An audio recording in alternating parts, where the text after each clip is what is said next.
Okay, before I start, I was pulling out my lights, and they were attached to this, like, this power strip thing that's white, and I pulled it out. I thought it was a mouse, and I almost threw it out the window. Hello, my friends, this is Lindsay. Welcome back to my channel. Please, take a seat, grab a drink, whatever you want to do. I don't know, I'm not your mom. So last weekend, I was watching, all the High School Musical movies with my roommate and a few friends. There are some things that I noticed that, like, we need to discuss. Okay, first of all, everybody that goes to East High is, like, super rich. I mean, I'm assuming, like, Sharpay and Ryan are, because they just, like, act like it. I mean, they look like it. Like, they just came out of some, like Tiger Beat sort of, like, setup. Like, they're walking around all the time like they're going to, like, Fashion Week, so I'm assuming they're rich. But then, take a look at those scenes that take place at, like, Troy and Gabriellas' houses. They live in mansions. Well, like, mansions to me. I don't know. I do live in apartments, so everything else is, like, really big to me.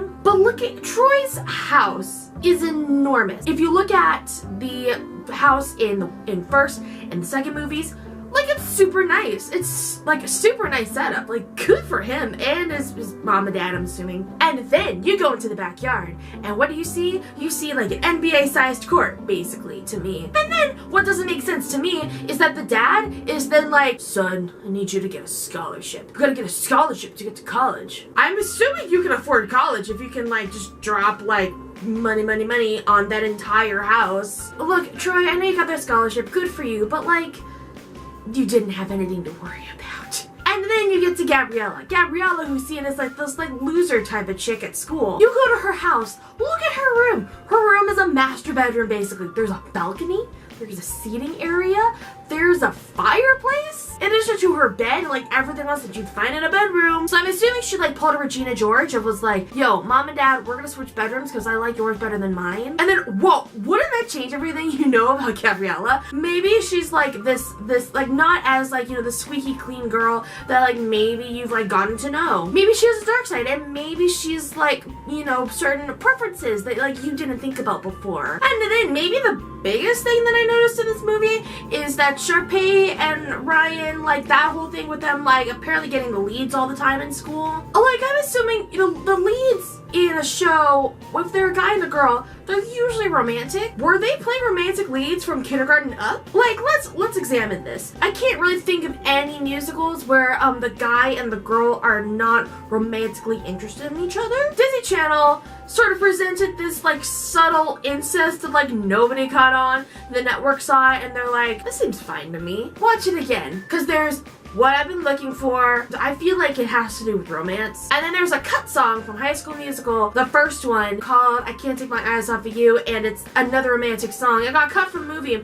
I wonder why. Because it's a song with Troy and Gabriella, and then Ryan and Sharpay, and they're basically, like, singing to each other. They're, like, couples, and they're, like, singing to each other about, like, how they've seen each other, and, like, they can't, like, they just can't look at anybody else because this person is so gosh darn beautiful. Apparently, Sharpay and Ryan are singing that to each other in, like, maybe an ancestral way. Who knows? What other notes did I have? Because this is an important topic. Oh, and also, while we're talking about Sharpay, I think we need to talk about why she didn't get into a big school. She's very talented. She's worked her butt off since she was, like, a little wee baby, and then somehow just didn't get into a big school. I'm assuming maybe she just, like, didn't get the best grades. But, like, I would think a performing arts high school would probably overlook that. Yeah, you've seen that thread on Twitter of, like, how Sharpay is the victim. I think she's totally the victim. Yes. Because you see this girl come in, and then she's like, oh, I think I'm just gonna, like, try out for the school musical just because. And then, like, goes and steals the lead from Sharpay, who's been working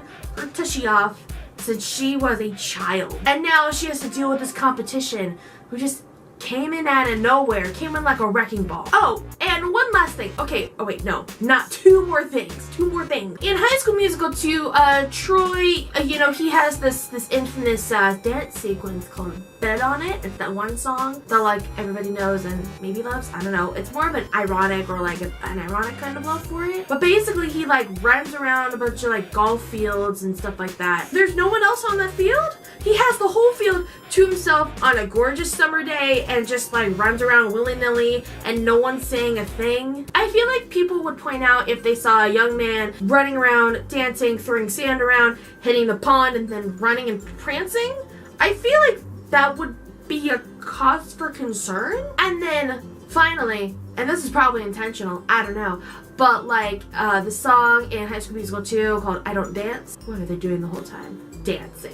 Oh, dude, I don't dance. I don't dance. Oh, I don't dance. It's like when you have that one friend that's like, I mean, I don't cook that much, while they're making a filet mignon that's like Gordon Ramsay approved. So that's my little spiel on High School Musical. Is there anything else that confuses you about these movies? Even though I have to say this, like, I really love the movies a lot, but like these were some things that, like, you know, kind of made my mind work a little bit. You know, I had to unravel and like just ask all these questions. That is it for me this week. I hope you enjoyed it. Please subscribe. I'm here every Wednesday. You can find me on all my social media down below, and I will see you guys next time. Bye.